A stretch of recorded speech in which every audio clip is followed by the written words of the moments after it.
صحابہ نے پوچھا اے اللہ کے رسول ہمیں بتائیں کہ ہم پر ہماری بیویوں کے کیا حقوق ہیں۔ آج مرد عورت دونوں کی عدالت یہاں موجود ہے، دونوں کی باتیں آپ کے گوشے گزار کر رہا ہوں۔ نہ آپ اپنی بیویوں کو بلیک میل کر سکتے ہیں اور نہ عورتیں اپنے شوہروں کو بلیک میل کر سکتی ہیں۔ دونوں کے حقوق رسول نے بتا کر گھریلو سمسیاؤں کا سمادھان کر دیا۔ فرمایا کہ اللہ کے رسول ہمیں بتائیں کہ ہم پر ہماری بیویوں کے کیا حقوق ہیں۔ بات سمجھ میں آ رہی؟ اردو میں کہہ رہا ہوں، ہم پر ہماری بیویوں کے کیا حقوق ہیں۔ نہ تو شادی سے پہلے ہم معلوم کرتے ہیں، نہ شادی کے بعد ہمیں معلوم کرنے کی ضرورت پڑتی ہے۔ بس پڑھے لکھے ہیں یار، اتنا تو دنیا جانتی ہے بیوی کے ساتھ کیا سلوک ہونا چاہیے۔ نہیں جانتے، ڈاکٹر انجینئر سائنٹسٹ وکیل سب ہو گئے، مگر پیغمبر اسلام صلی اللہ علیہ وسلم کے فرمودات سے ہماری نسلیں بالکل ناآشنا ہیں۔ نہ لڑکیوں کو پتہ ہے اور نہ لڑکوں کو پتہ ہے۔ آقا نے فرمایا جیون ساتھی کی بات کر رہے ہو، بیوی کے بارے میں پوچھ رہے ہو، بیوی تمہاری شریک زندگی ہے، دونوں برابر 50% پارٹنر ہو ایک دوسرے کے، دونوں ایک دوسرے کا جواب ہو، لہذا تم پر یہ حق ہے ان تطعما اذا طعمت۔ بڑے حسین بول ہے، آقا کے 5 بول ہیں۔ ان تطعمها اذا طعمت، بیوی شریک زندگی ہے، جس معیار کا کھانا تم کھاؤ اپنی شریمتی کو کھلاؤ۔ یہ نہ ہو کہ تم تو عالمگیر ہوٹل میں، جہانگیر ہوٹل میں جا کر لکھنوی بریانی یا کلچے نہاری کھاؤ اور بیگم سے کہہ دو بیگم تم دال روٹی آلو کا بھرتا بنا کے کھا لینا۔ کبھی کبھار تو چل سکتا ہے، عادت مت بنانا۔ نبی نے فرمایا جو تم کھاؤ، اگر آپ گئے ہوٹل میں کھانے کے لیے کلچے نہاری کریم یا ٹنڈے کے کباب کے یہاں، تو بیگم کے لیے بنوا کے لائیے، یہ انصاف کی بات ہے۔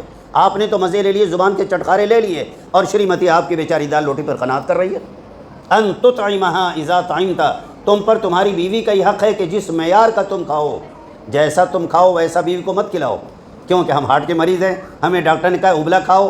اب گھر میں ابلا کھانا پکا، بیگم سے کہہ دیا بیگم اللہ کے رسول نے فرمایا جیسا تم کھاؤ شریمتی کو بھی کھلاؤ، لہٰذا ہم بھی ابلا کھائے تم بھی کھاؤ۔ ارے بھیا تم بیمار ہو، تم کھاؤ، شریمتی بیچاری کیوں کھائے گی؟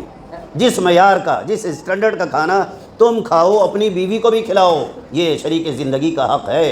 وَتَكْسُوهَا إِذَا اكْتَسَيْتَ، جس معیار کے کپڑے تم اپنے لیے بنواؤ، جس اسٹینڈرڈ کے کپڑے تم اپنے لیے بنواؤ اپنی شریک زندگی کے لیے بنواؤ۔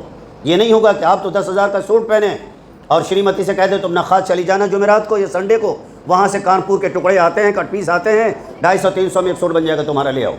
یہ نوٹنکی نہیں چلے گی۔ وَتَكْسُوهَا إِذَا اكْتَسَيْتَ، کھلے الفاظ ہیں آقا کے۔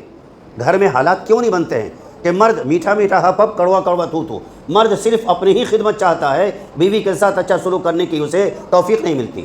تو جس معیار کے کپڑے تم اپنے لیے بنواؤ، بیوی تمہاری زندگی ہے، زندگی کی پارٹنر ہے، اس معیار کے کپڑے اس کو بھی دو، کیونکہ وہ تمہاری عزت ہے۔ کہیں بھی جائے گی تو تمہارا کپڑا مولانا تو 3 پیس اور 10,000 کی شیروانی میں ہے، اور بیوی کو بالکل بھنگن بنا کے رکھا ہے، چمارن بری نظر آ رہی ہے۔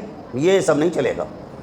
جس معیار کے کپڑے تم بنواؤ، اگر 5,000 کا سوٹ تم بنواتے ہو تو کم سے کم 4,000 کا سوٹ یا ساڑی جو بھی پہنتی ہو ان بیگم کو بھی دلواؤ، تب دونوں پہیے برابر چلیں گے، ورنہ ڈس بیلنس ہوگا خاندان، خاندانی نظام، اولادیں برباد ہوں گی۔ تیسرا پیراگراف، وَلَا تَضْرِبِ الْوَجْهَ، ہم مردوں میں گندگی یہ ہے کہ سمجھتے ہیں کہ بیوی ہماری پیر کی جوتی ہے، اس کے ماں باپ نے بیاہ دیا، جیسے چاہیں اس کو استعمال کرے۔ اگر اس نے جواب دیا بدتمیز خبیث، تیری یہ ہمت، جواب دے رہی ہے، زبان لڑا رہی ہے مجھ سے، دنا دن شوٹنگ، جوتم گھسم محکملات فاعلات فاعلات فاعلات، پوری غزل دہرانی شروع کر دیتے ہیں۔ کیوں بھائی؟ آپ کو اللہ نے زبان دی ہے بولنے کی، بیوی کو زبان نہیں بولنے کی۔ دونوں 50% زندگی کے پارٹنر ہیں۔ وَلَهُنَّ مِثْلُ الَّذِي عَلَيْهِنَّ بِالْمَعْرُوفِ، جتنا حق آپ کا بیوی پر ہے، بیوی کا حق اتنا آپ پر ہے۔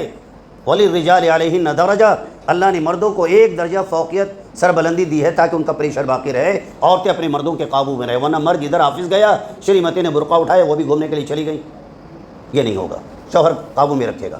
تو تیسرا پیراگراف کیا ہے؟ وَلَا تَضْرِبِ الْوَجْهَ، خبردار کوئی مرد اپنی بیوی کے چہرے پہ تماچے مت مارے۔ ہمارے یہی ہوتا ہے، بات کرے دن سے تپڑ مارا، وہ بیچاری سناٹے میں آ جاتی ہے، ایسا زوردار زناٹے دار تماچا مارا کہ سر چکرا جاتا ہے۔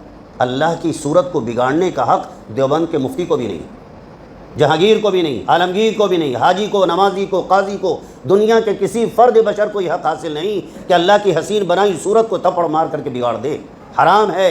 اس لیے آقا نے فرمایا وَلَا تَضْرِبِ الْوَجْهَ، عورتوں کے ساتھ حسن سلوک کرو، ان کے چہرے پہ تماچے مار کر ان کی حسین خوبصورت شکل کو بگاڑنے کی کوشش نہ کرو، اللہ کو یہ عمل پسند نہیں، یہ بیوی کا حق ہے۔ چوتھا پیراگراف، ولا تقبح، بڑے حسین بول ہیں، چھوٹے چھوٹے بول ہیں. ولا تقبح، دیکھ اپنی بیویوں کے ساتھ بد کلامی مت کرنا. ہمارے یہاں لکھنؤ کے اندر 6 طرح کی زبانیں چلتی ہیں.